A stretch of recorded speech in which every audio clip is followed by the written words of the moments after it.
여호와 하나님은 영이시라고 했습니다. 그러므로 우리가 그 모습을 눈으로 볼 수는 없어요. 그럼에도 불구하고 여호와 하나님의 모습을 우리가 상상할 수 있으니 이 하나님을 나타내는 별명을 만들어서 부릅니다. 여러분의 마음에 하나님을 생각하게 하는 이름들은 어떠한 이름이 있나요? 먼저는 여호와는 나의 목자시니, 하나님은 우리의 목자가 되심을 우리가 그처럼 그 이름으로 부릅니다. 그런가 하면 여호와는 나의 피할 바위시요 산성이시요, 또한 여호와는 피난처가 되시고, 우리가 이와 같은 이름으로 하나님의 이름을 부릅니다. 그렇다면 상대적으로 그 하나님 앞에 우리의 모습을 생각하며 부르는 우리의 이름이 또 있어요. 영적인 별명이라고 할 수 있겠죠. 예를 들어서 여호와는 나의 목자가 되시니 나는 그의 양이다.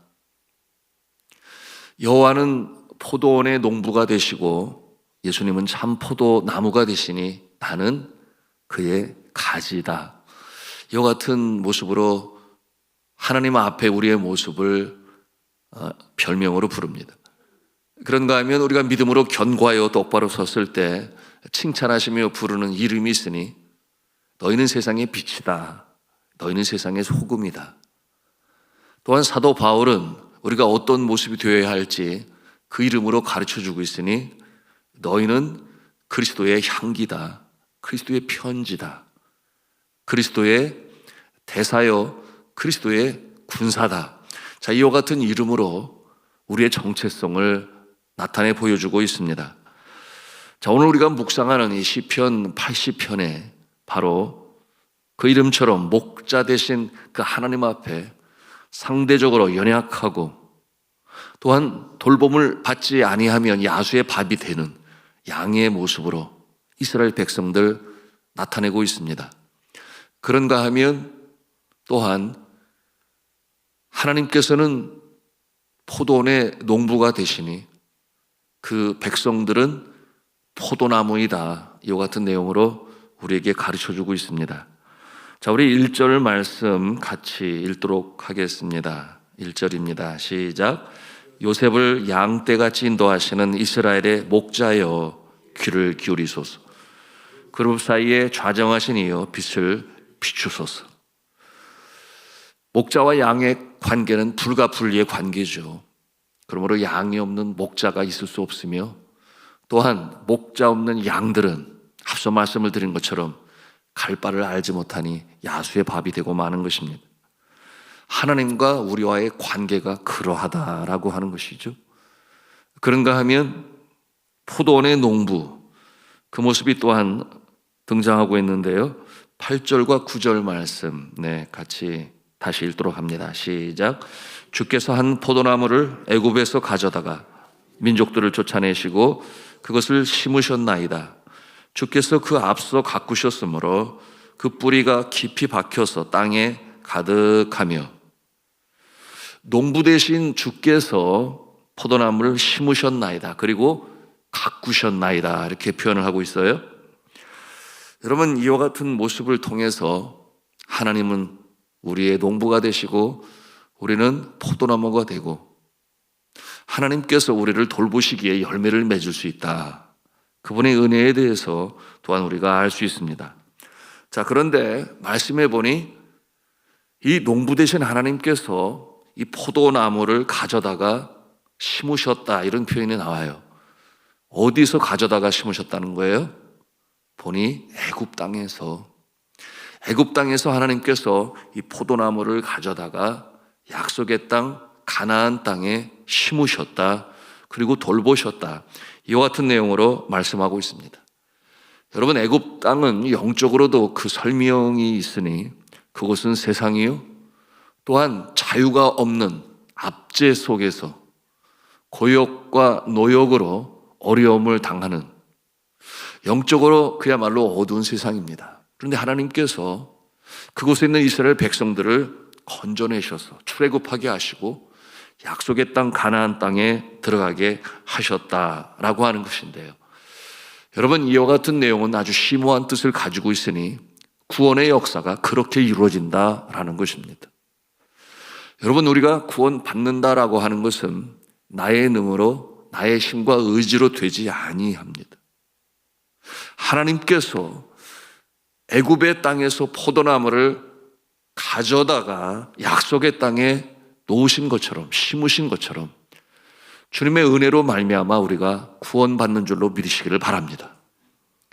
십자가에서 예수 그리스도의 대속의 죽음으로 이루신 그 구원에 대하여 인정을 하고 우리가 믿음으로 반응함으로 우리가 은혜로 구원을 받습니다. 여러분, 이와 같은 모습은 전적으로 은혜이기 때문에 우리가 감사할 수밖에 없는데요. 근데 한편으로 이런 생각을 갖지 않을 수가 없죠. 십자가에서 이루신 이 구원의 역사는 모두를 위하여 하신 것인데 어떤 이에게는 구원이 임하고 어떤 사람에게는 구원이 임하지 아니하는 이와 같은 이유는 무엇일까요? 하는 생각이죠. 여러분, 그와 같은 모습이 개인의 능력일까요?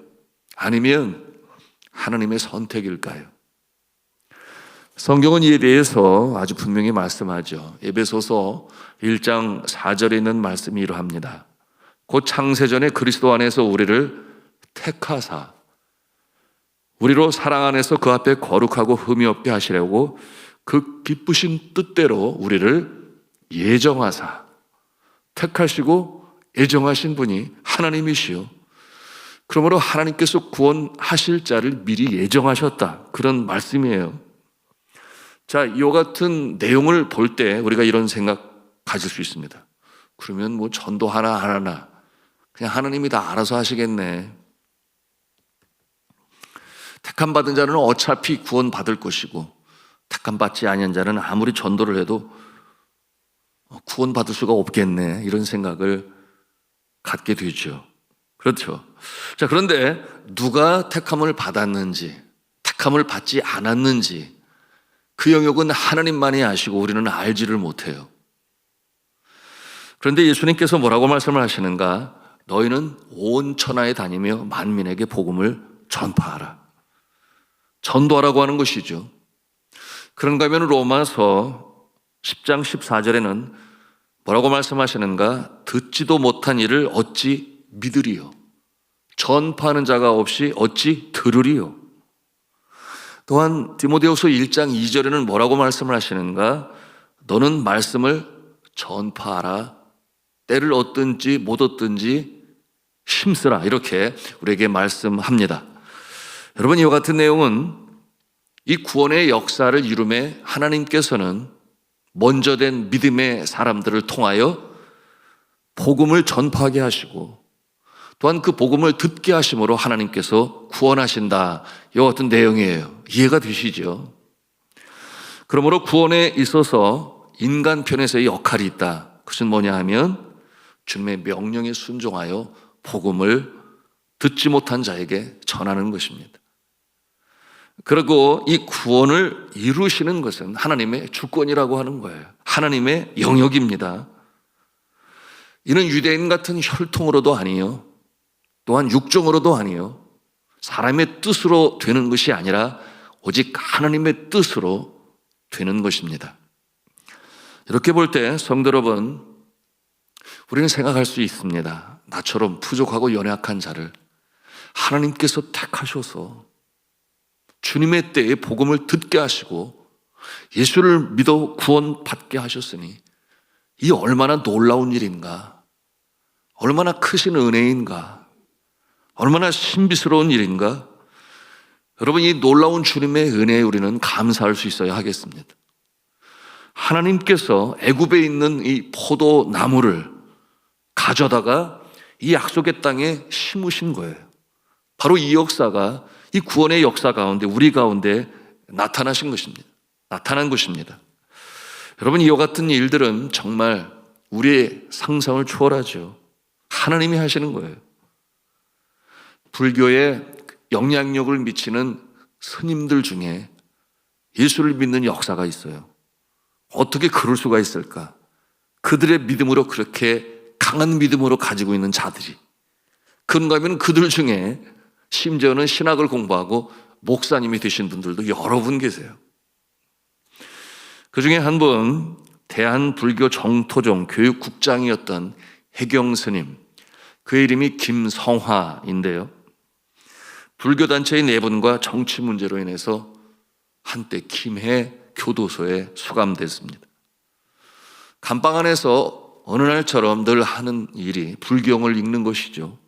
그래서 도서 대출을 요청하고 불경을 갖다 달라고 그랬는데 어느 날 책이 도착했는데 보니까 세상에 성경책이 도착을 한 거예요.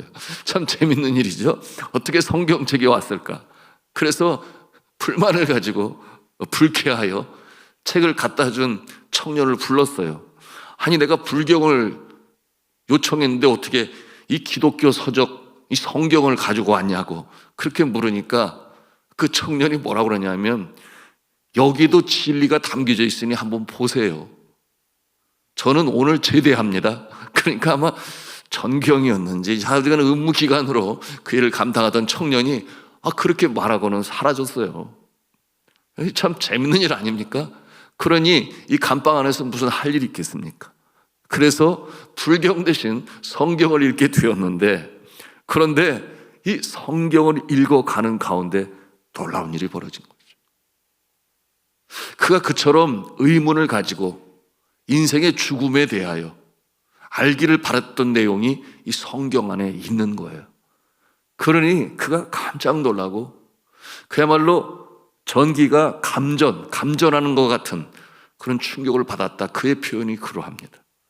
여러분, 불교에서는 죽음을 숙명적으로 받아들여야 하는 인간의 이 무능력에 대해서, 한계에 대해서 전하고 있는데, 기독교 성경에는 영생에 대해서 말씀을 하시는데, 이 생명의 삶의 기쁨이 있다.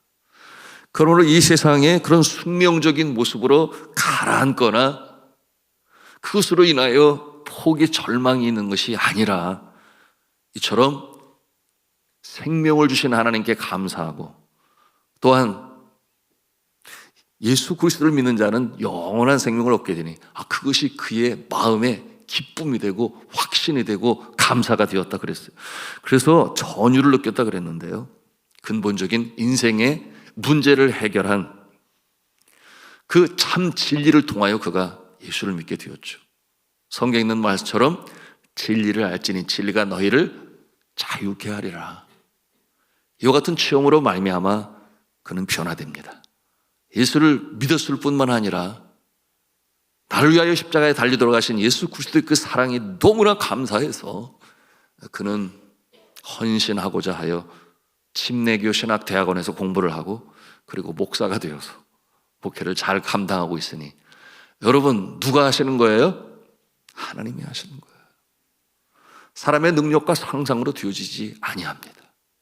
그러므로 애굽 땅에 심겨져 있는, 그러므로 그곳에서 얽매여 있는, 그것을 그들은 신앙이라고 말하겠지만, 건져다가 약속의 땅 가나안 땅에 심으시는 이 역사는 사람의 능으로 의지로 되는 것이 아니라 하나님께서 하시는 것이다. 자, 이렇게 하나님의 은혜로 애굽에서 약속의 땅으로 옮겨진 포도나무가 되었고, 9절에 보니까 뭐라고 그랬어요? 주님께서 가꾸셨다. 그러므로 뿌리가 깊이 박혀 땅에 가득하였고, 10절에 보니까 그 그늘이 산들을 가리고 그 가지는 하나님의 백향목 같았다. 11절에 보니까 그 가지가 바닥까지 뻗고 넝쿨이 강까지 미쳤다고 했어요. 그것은 번성의 모습이요, 형통의 모습 아니겠습니까? 여러분, 늘 이랬으면 얼마나 좋겠습니까? 그런데 말씀해 보니 그 상황이 반전합니다. 아주 급반전이죠. 12절, 13절에 뭐라고 그랬어요? 12절, 13절 같이 읽겠습니다. 시작. 주께서 어찌하여 그 담을 허시사 길을 지나가는 모든 이들이 그것을 따게 하셨나이까? 숲속의 멧돼지들이 상해하며 들짐승들이 먹나이다.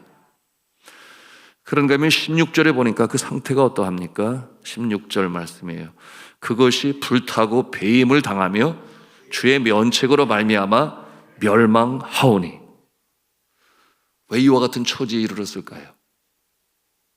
그들이 하나님 앞에서 올바로 행하지 아니하였기 때문에, 죄를 범하였기 때문에 세상이 너무나 좋아 보이는 거예요. 마음을 빼앗기고, 그러므로 소위 이생의 자랑, 육신의 정욕, 안목의 정욕에 마음을 빼앗겨 길을 잃어버린, 그러므로 이처럼 어렵고 힘든 비참한 처지에 이르게 되었던 것입니다.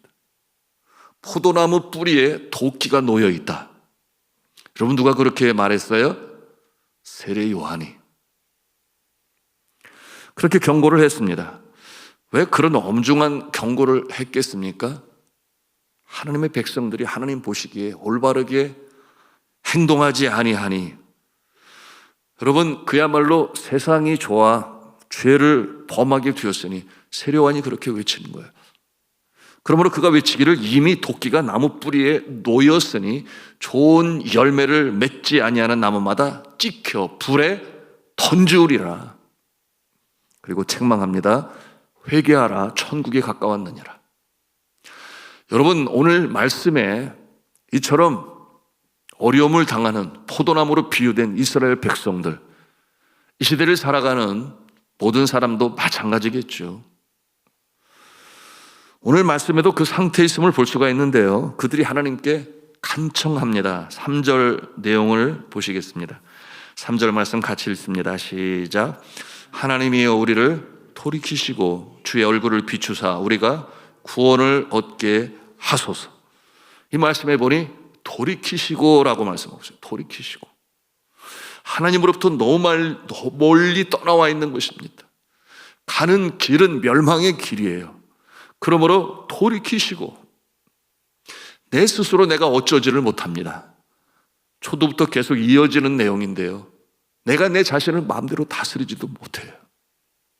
때로는 마음을 빼앗기고 깨달았지만 다시금 그 유혹에서 일어설 수 있어야 되는데 내 스스로 돌이키지를 못하니 돌이키시고, 하나님께서 나를 돌이키시고 애굽에서 건져서 약속의 땅으로 옮기신 하나님께서 제발 이 상황 가운데 개입하시고 친히 함께 하셔서 이 역사를 이루소서. 이와 같은 내용으로 간청하는 내용입니다. 자, 7절 말씀에도 같은 내용인데요, 7절 말씀을 같이 읽습니다. 시작. 만군의 하나님이여 우리를 회복하여 주시고 주의 얼굴의 광채를 비추사 우리가 구원을 얻게 하소서. 회복하여 주시고, 여러분, 회복하는 것이 나의 능력인 것 같으나 말씀을 드린 것처럼 나의 의지 능력은 너무나 약하다는 거예요. 그러므로 하나님께서 회복하시고 돌이키시고 회복하시고, 그 주체가 누구신가? 하나님이시라는 겁니다. 그리고 이어 결론적으로 같은 내용으로 19절에 반복되어지는 내용도 마찬가지예요. 우리 19절 말씀, 결론의 말씀인데 같이 또 읽겠습니다. 시작. 만군의 하나님이 여호와여 우리를 돌이켜 주시고 주의 얼굴의 광채를 우리에게 비추소서. 우리가 구원을 얻으리이다. 아멘. 우리를 돌이켜 주세요. 나의 힘으로, 능력으로 회복의 능력이 없습니다. 그러므로 주님께서 행하시옵소서. 그렇습니다. 그러기에 우리가 이 새벽에도 기도하는 것 아니겠습니까?